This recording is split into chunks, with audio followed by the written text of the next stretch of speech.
السلام علیکم friends, welcome back in new video. دوستو آج کی اس ویڈیو میں جو ڈیزیز پر ہم بات کرنے والے ہیں وہ ہے کالک یعنی درد کولنج۔ تو دوستو بات کرتے ہیں کہ کالک کیا ہے، اس کی کازز کیا ہے، اس کی سمپٹمز کیا ہے اور کون سی میڈیسن لینے سے ہم کالک کو ٹھیک کر سکتے ہیں۔ تو دوستو اس مرض میں وقفے سے پیٹ میں مرول کے ساتھ درد اٹھتا ہے، مریض بے چین رہتا ہے، پیٹ دباتا ہے مگر درد میں کوئی فرق نہیں پڑتا۔ اب دوستو بات کرتے ہیں کالک کی کازز پر۔ تو دوستو دیر ہضم اور ٹھنڈی اشیاء کا استعمال، برف کی کلفیاں یا برف کا زیادہ استعمال، قبض اور خشک ادویات کا زیادہ استعمال، ریح کی کثرت، آنتوں میں بل پڑنا، جگر کے عوارض کی وجہ سے اس مرض کا عارضہ ہوتا ہے۔ اب دوستو بات کرتے ہیں کالک کی سمپٹمز پر۔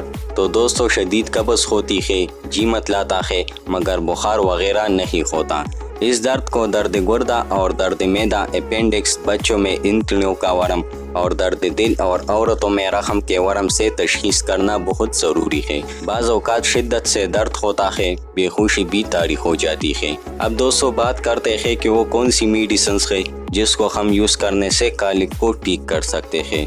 تو دوستو اس کے لیے آپ یوز کر سکتے ہیں انجیکشن سپاسلار، انجیکشن NRN، ٹیبلٹ کولوسپاس۔ اس میڈیسن کو یوز کرنے سے آپ کالک کو ٹھیک کر سکتے ہیں۔ تو دوستو آج کے لیے بس اتنا ہی۔ اگر آپ میڈیکل سے ریلیٹڈ مجھ سے کوئی سوال پوچھنا چاہتے ہیں تو کمنٹ سیکشن میں پوچھ سکتے ہیں۔ نیکسٹ ویڈیو میں ملیں گے، تب تک کے لیے اللہ حافظ۔